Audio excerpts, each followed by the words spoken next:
Hey guys, and welcome back to our YouTube channel, Mastering the Wedding Photography Biz. I'm Hunter. And I'm Sarah. And today we are talking about doing something that no photographer really wants to do if you can avoid it, which is shooting in harsh midday or early afternoon light. Yeah, and in order to talk about how we do it, we are also going to introduce to you guys the idea of open shade, what it is and how it is going to absolutely save your lives during shoots in midday light. Now, you don't have to have been around photography very long to notice that you're a natural light photographer and you go out and shoot in the middle of the day, which is really any time between like early to mid-morning all the way through like mid to late afternoon.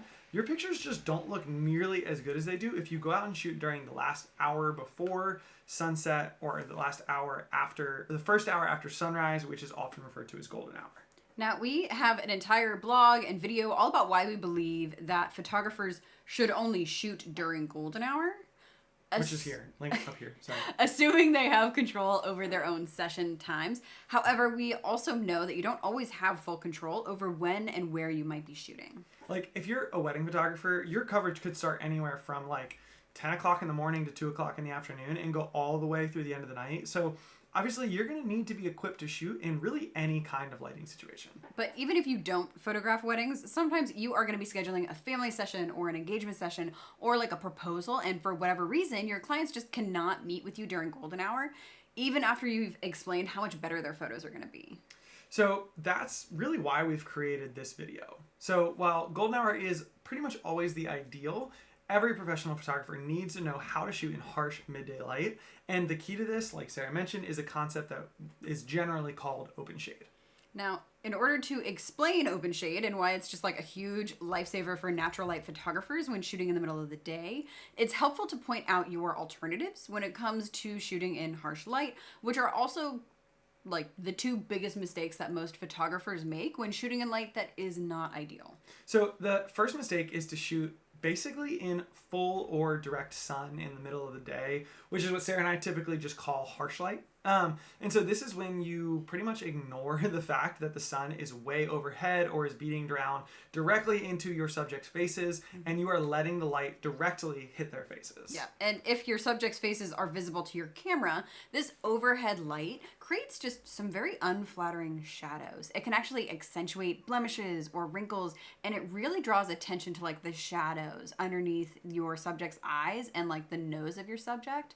Not to mention the fact that your subjects are probably just going to be squinting with the sun hitting them directly in the face. Right? What is going to look better than squinting with really big accentuated blemishes and wrinkles, right? That's what everyone wants to look like in their engagement photos or family photos. But the other mistake that people make other than in harsh light is in split light, which is when part of your subjects are in that direct harsh light and the other part of your subjects is in full shade. And this is actually even worse than direct harsh light, since part of your subjects are getting all the downsides of the harsh light while part of them is shaded. And this is really distracting. It cannot be fixed in post, and it is honestly just a sure sign of an amateur photographer. So here on the East Coast of the US, maybe some of you relate to this, that's where we live, a big chunk of the year, basically everything is green and there are tall trees everywhere. And this is something that we have to be especially careful about, because what can, to the first sort of glance, appear like shade is actually split light. As the sun sort of like peeks through the branches here and there, you might put your subject in certain light thinking it's shaded, and then all of a sudden you're seeing these big bright spots all over them.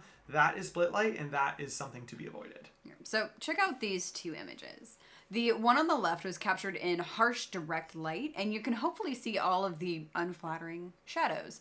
Whereas the image on the right is split light, which Hunter and I think is actually the worst kind of light possible.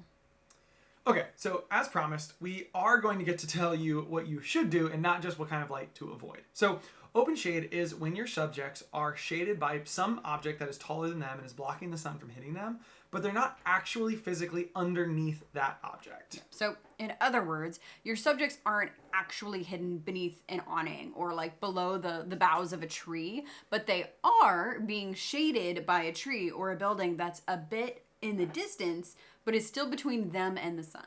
So if that doesn't make any sense, hopefully this diagram is going to help you. Now, notice how on the left side of the screen, the subjects are literally beneath the tree. If they looked up, they would see tree branches. They would not really see the sky. And so this means they're behind or underneath what we call heavy shade, which is not only going to feel very dark and moody, which is not really the vibe that Sarah and I go for in most of our imagery, but there's going to be a really intense color cast from whatever is above them. So in this example, they're beneath the tree. The light that is eventually filtering down from the sun is going to be very green. It's going to make their skin and their clothes, everything look green. Now, if they were standing underneath an awning that was red and yellow, the light that is passing through that awning is going to cast a color cast on them and is going to make them look super warm. They're going to look like a horrifying Ronald McDonald. Yes, basically. On the right side of the diagram, you see the subject in open shade. The trees blocking the sun from reaching them, but the subject isn't actually beneath the trees. If they looked up, they would see sky, not tree.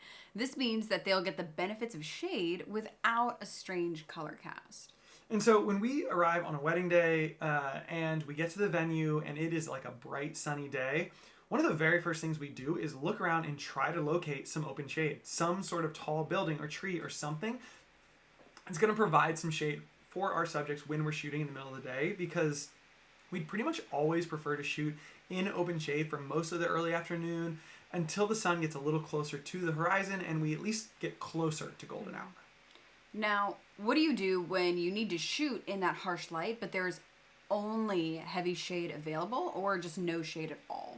So when worst comes to worst and there is no shade to be found, you really just need to put the sun behind your subjects and do your best. And so if you are shooting in some wide open space with no shade anywhere, then obviously you can't find open shade, right? It's no longer an option, but you still want that nice even light on your subjects' faces. Yeah, just make sure that you position your subjects in such a way that the sun is completely behind them and you shoot straight at them. Another way to think about this is your subject's shadow should be coming straight from their feet directly in your direction.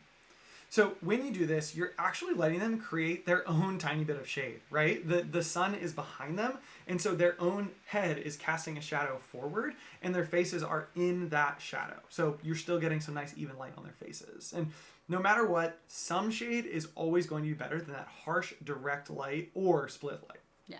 And one final note is that the closer that you are to 12 o'clock noon, when the sun is like literally directly overhead, the harder it's going to be to find open shade or to put the sun behind your subjects. Even just a couple of hours before noon or a couple of hours after noon is going to put the sun at just enough of an angle that you should be able to find some open shade or potentially put the sun a little bit behind your subjects' backs.